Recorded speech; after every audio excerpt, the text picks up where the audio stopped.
Are you ready to learn how to build a relationship with your client as a virtual assistant?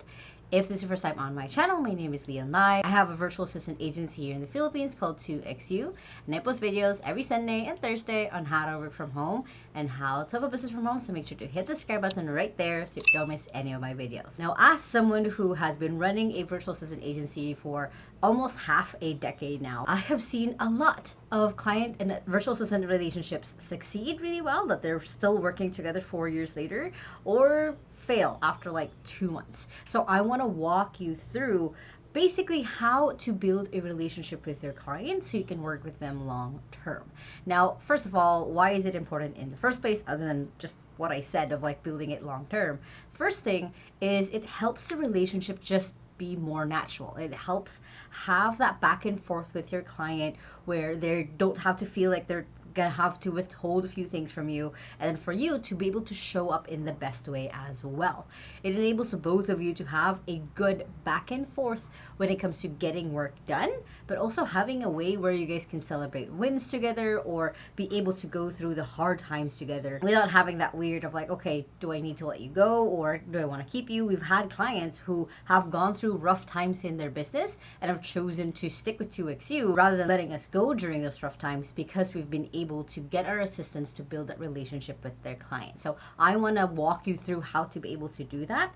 And of course, again, the biggest pro basically of building a relationship with your client is that you have an ongoing long-term relationship and you don't have to keep looking for clients back and forth and keep having to put yourself on the market. You just have someone that you already know their systems, their business, who they are, what they like, and have built that relationship with them. First thing you want to do is be a better communicator. This is kind of the key thing when you're trying to build a relationship with a person, is you need to learn how to be able to have clarity in the things you talk about, having a central point, be able to build up your confidence in presenting things or asking for things.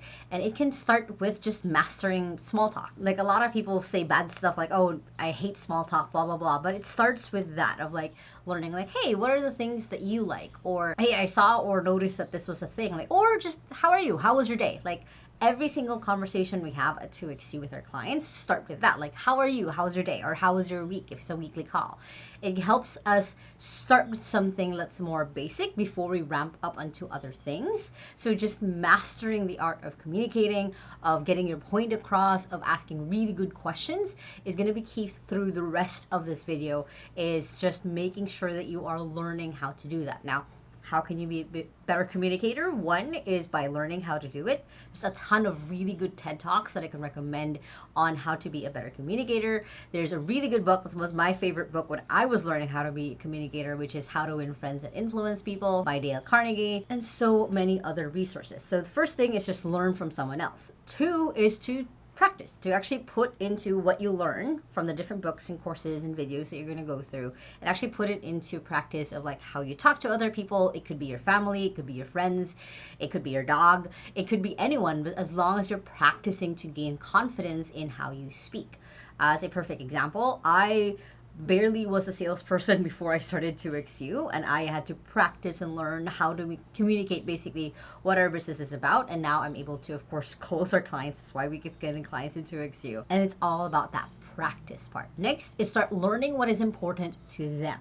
So this could be like, hey, what are the top things in the business that needs looking at right now? Or if you're more of a personal EA, like, hey, you know, who's your family, who's your friends, what are important events to you? So it's kind of like, you know, imagine those slum books when you were in high school, or if depending on how old you are, of like what is important to you, what's your favorite color, what's your favorite day of the week, what do you do on your time off, what do you like to do for fun. And you usually can figure this out during the interview. You can ask questions like that, or you know, later on as you're starting out with your client, getting to know them basically. The key thing when you're working with a client is they want to build that connection with you, and you can't really build a connection if you don't know what to connect on. So knowing what are the things they might nerd out about, what are their hobbies, what are their favorite things in the world, is going to be key for you to ask them like, hey, how are you? How's your dog today? Like, oh, I saw that on your Instagram story. You did this for the weekend. How was that? So it's building, again, that care. That's basically what you're going to do, is building that care for your client, so then they can feel like, oh, okay, I'm listened to, I'm heard, I can work with this person a little bit better.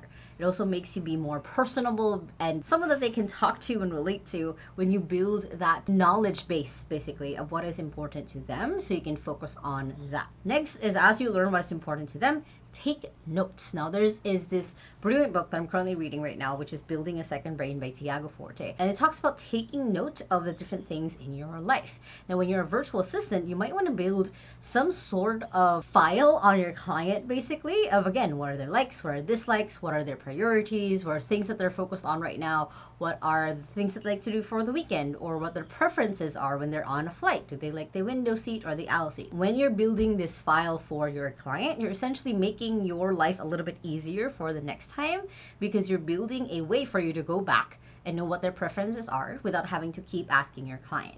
So you're building, again, that knowledge base of what your client likes, what they don't like, because, again, you want to build that long-term relationship, right? So it goes down to knowing what are their preferences in life, so then you can actually bring those preferences to them. Next is, essentially, now that you've gotten to know them, you've taken notes, you want to go ahead and start now setting the priorities. And this will probably take about 3 months to 6 months into the relationship, as you're the one setting priorities for your client as you get to know them.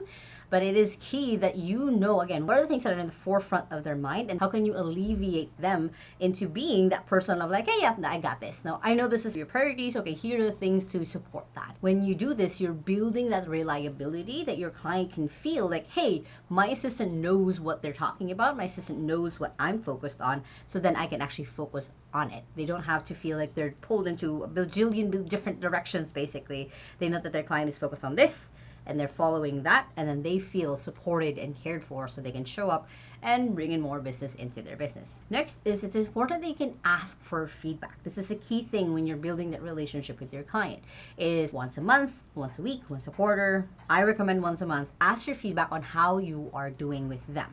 Could be like, hey, what can I do to communicate better with you? What can I do to show up better for you? What are the things that you wish that I was able to do versus you doing it on your own?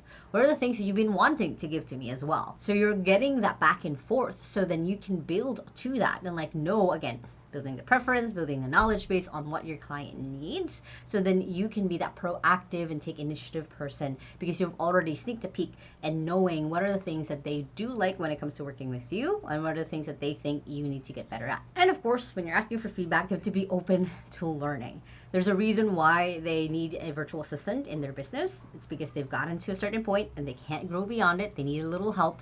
So you have to be open to learning the different skills, the different industries or niches that they're probably in, and also just growing yourself. I've mentioned a couple of books here, and if you guys have seen any of my other videos, I have a ton of books always around me. I have my Kindle as well, and it's because I'm always opening myself up to learning and growing into different things. That's me as an entrepreneur, and I expect the same thing, and my assistant does it amazingly as well, where she also reads the same books that I'm reading, or she goes through the things that I'm going through, so then we're in sync. So we're talking about the same things. We have the same language. I can tell her like, hey, can we use this? And she knows the reference basically because we read the same book.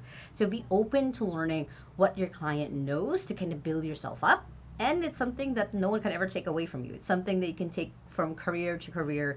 If you do switch clients, or your client leaves for some reason, or you leave them, you take that with you to your next client and build it up to experience of things that you've learned from other jobs, from past clients, you can easily put into your next job. Next is honor boundaries. Now, I don't just mean your client's boundaries, also your boundaries as a person. This is a key thing that makes sure that you guys have that professionalism still as you guys work together for 3-5 years, is honoring the boundaries of your client, of what are the times that they don't want to be contacted, but also what are the times that you don't want to be contacted. Making sure that you set like, hey, I'll be putting on do not disturb during these hours. I'll be off. I'll be running around or doing errands. So it's honoring the boundaries of both sides, and for you to know what is okay and what is not okay when it comes to working with your client. They might not be comfortable talking about their family. They might not be comfortable talking about certain things in their life, even though you're kind of dealing with it. They don't want to elaborate. They just want this painful thing maybe to get done.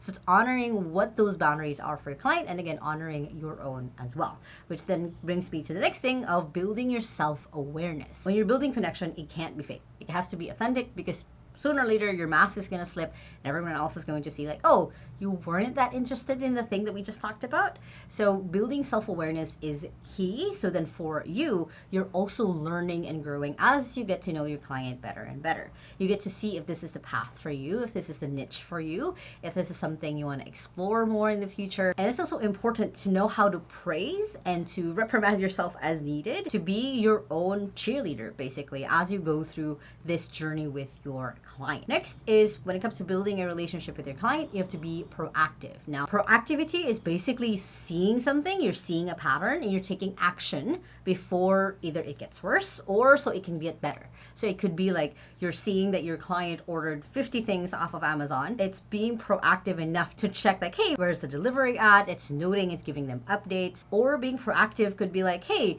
I already went ahead and did this orders for you. I noticed that you wanted them last time. I did the same orders. So things like that where you're already taking action because you're already foreseeing a pattern as you've gotten to know your client on what are their preferences, what are their needs, so you can actually just get it done without having them remind you or having it on a file. It now becomes a recurring thing that you take care of for them. And lastly, when it comes to building a relationship with your client, you have to be consistent.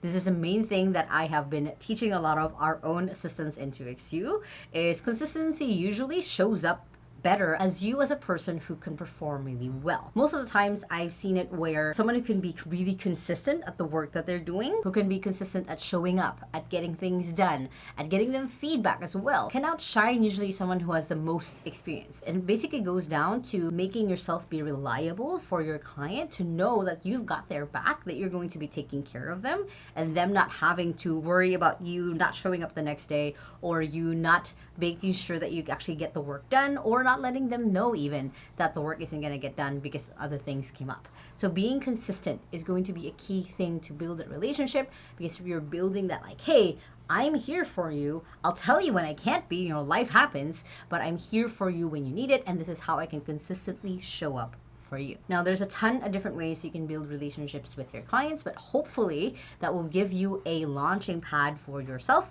on how you can get started. Now, if you guys like this video, of course, make sure to hit the thumbs up button right there and comment below. Do you have any other tips on how to build relationships with your clients? I would love to know.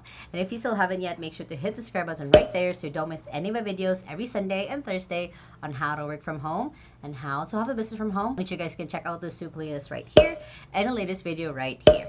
I hope you guys have an amazing day, and with that, small steps matters, and I'll see you in the next video. Bye.